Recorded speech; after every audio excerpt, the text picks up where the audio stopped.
Selamat sore, kelas administrasi bisnis semester 5.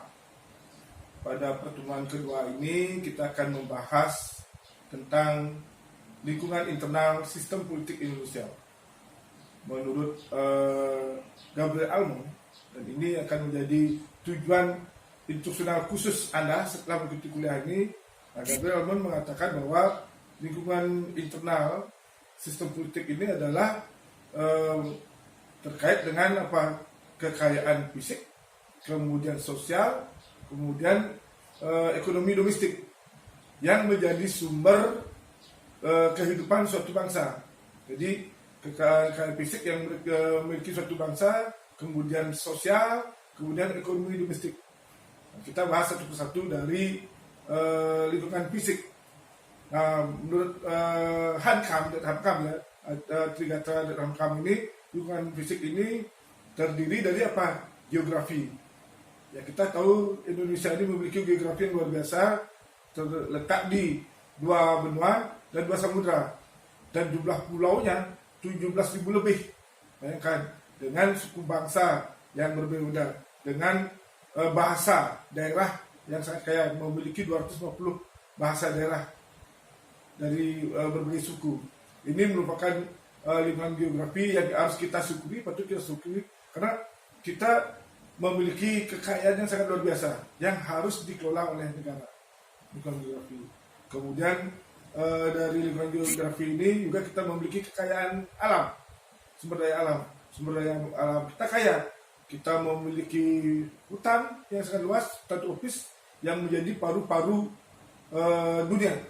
Kemudian kita memiliki laut yang sangat luas yang memungkinkan kita menjadi bangsa bahari. Kita terkenal nenek moyang kita sebagai bangsa bahari dengan laut yang luas, seperti kata Kusplus, laut kita luas, udang dan ikan dan udang menghampiri, kan begitu kan? Kemudian tongkat menjadi tanaman karena tanah kita subur, sangat subur, karena daerah tropis adalah daerah yang sangat subur dan hanya memiliki 2 musim yang bersahabat. Kapan saja kita bisa melakukan pertanian ataupun peternakan. Ini yang perlu kita syukuri. Kemudian dari segi fisik, setelah fisik, ya tentu kita akan melangkah ke sosial. Dari sosial kita memiliki politik, sosial politik ya, sosial politik yang luar biasa. Sosial politik kita tahu bahwa kita ini negara demokrasi, kemudian kita memiliki sistem presidensial untuk menjalankan pemerintahan ini, kemudian dengan ada DPR, kemudian ada yudikatif. Itu yang sistem politik kita. Kemudian dari segi hukum, nah dari hukum kita menganggap negara kita adalah negara hukum.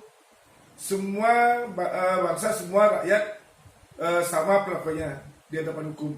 Ini yang harus menjadi perhatian kita bersama, karena dalam prakteknya mungkin Anda tahu bagaimana perjalanan hukum kita, dan itulah godaan-godaan kita yang harus kita perbaiki. Nah, Presiden Jokowi mengatakan kita perlu melakukan revolusi mental. Mental inilah yang harus diperbaiki supaya perlakuan hukum semua warga negara di hadapan hukum sama. Kemudian dari pertahanan dan keamanan kita sudah memiliki TNI Polri. TNI tugasnya itu menjaga ketertiban, keamanan umum.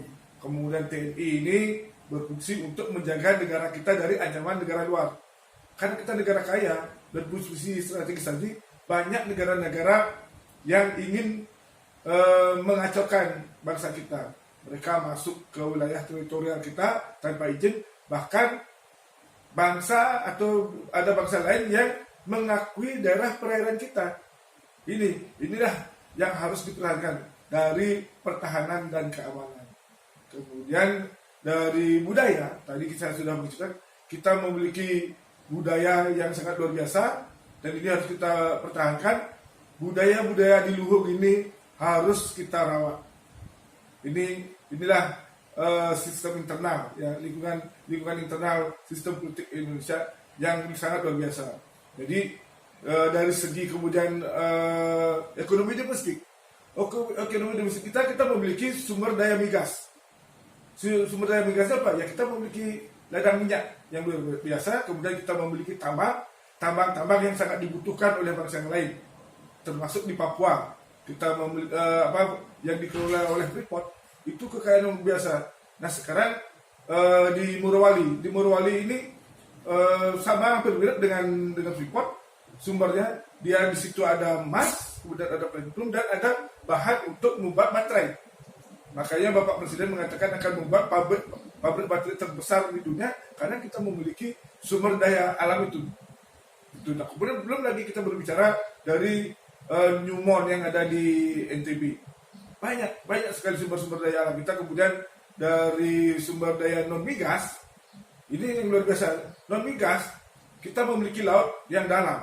Kedalaman laut kita melebihi dari 10 km, bahkan ada 20 meter kedalamannya. Ini mengandung kekayaan yang luar biasa. Baik itu biotanya ataupun di dalam dasar lautnya, atau mungkin ada peninggalan dari zaman pelayaran dulu, kapal-kapal yang dari zaman sebelum penjajahan itu ada orang Cina yang berdagang sini, dan ada Arab, India. Mereka ada kapal-kapal tenggelam, itu merupakan kekayaan luar biasa. Bayangkan, itu kan ribuan tahun tertanam di dasar laut Indonesia. Belum lagi kandungan di bawah lautnya. Ini yang harus dikelola oleh bangsa kita ini. Kalau ini dikelola dengan baik, tentu bangsa kita akan menjadi bangsa yang sejajar dengan bangsa-bangsa di dunia. Bahkan Bapak Ibu tahu, kita kan dijajah lama sampai 3,5 abad oleh bangsa asing. Apa yang dicari? Ya rempah-rempah. Mereka membutuhkan rempah-rempah, kemudian mereka menjajah kita. Nah pertanyaan sekarang setelah kita merdeka, kenapa kita tidak menjajah mereka dengan rempah-rempah yang kita sudah miliki? Ini tugas kita. Nah, kalau ini bisa kita kelola dengan baik, kita punya rempah-rempah, kita punya hasil hutan, Kalimantan, di Sumatera, di Papua, masih di Jawa juga, masih Sulawesi. Ini harus kita kelola dengan baik. Bangsa ini seharusnya menjadi bangsa yang makmur, karena kita sudah diberikan karunia oleh Tuhan dengan sumber daya ekonomi tadi. Kita memiliki sumber daya ekonomi yang domestik yang sangat luar biasa. Tentunya kita harus mampu membangun bangsa kita ini. Itu. Nah kemudian sumber ekonomi domestik yang lain yaitu pajak. Kita memiliki penduduk 300 juta lebih, kan? Nah ini setiap orang ini kan memiliki potensi untuk bayar pajak. Nah dari pajak inilah kemudian bangsa kita seperti yang dikatakan Gabriel Almond tadi, untuk membangun infrastruktur bangsa kita. Dari pajak saja sebenarnya kita sudah bisa hidup kalau pajak ini dikelola dengan baik. Nah ini ada penyimpangan, inilah mental yang kembali saya katakan yang perlu kita perbaiki. Apa yang sebenarnya Bapak Jokowi itu benar. Mental kita yang harus kita perbaiki. Mental ini untuk yang merusak bangsa kita bangsa kaya, kalau dikelola dengan baik tentunya kita menjadi bangsa yang luar biasa. Nah nanti pada akhir kuliah saya akan berikan tugas. Jadi tujuan instruksional khusus dari pertemuan ini, lingkungan internal sistem Indonesia ini adalah itu tadi yang sudah kita jelaskan. Anda mampu menjelaskan definisi apa itu lingkungan internal sistem Indonesia. Kemudian yang kedua, Anda paham dan mampu menyebutkan lingkungan fisik sistem politik Indonesia, kemudian lingkungan sosial sistem politik Indonesia, dan kemudian lingkungan ekonomi domestik sistem politik Indonesia. Itu yang bisa saya sampaikan, dan setelah ini tentu Anda harus memperdalam apa yang saya sudah jelaskan dalam buku ini. Nah nanti saya akan berikan Anda tugas untuk memperdalam apa yang sudah saya berikan ini. Kemudian Anda jawab dalam lembar kertas tulis tangan. Kenapa tulis tangan? Untuk menghindari copy paste. Mahasiswa sekarang kan pintar-pintar, cari, dikasih dia tugas, dia cari di Google, dia baca, dia copy paste aja.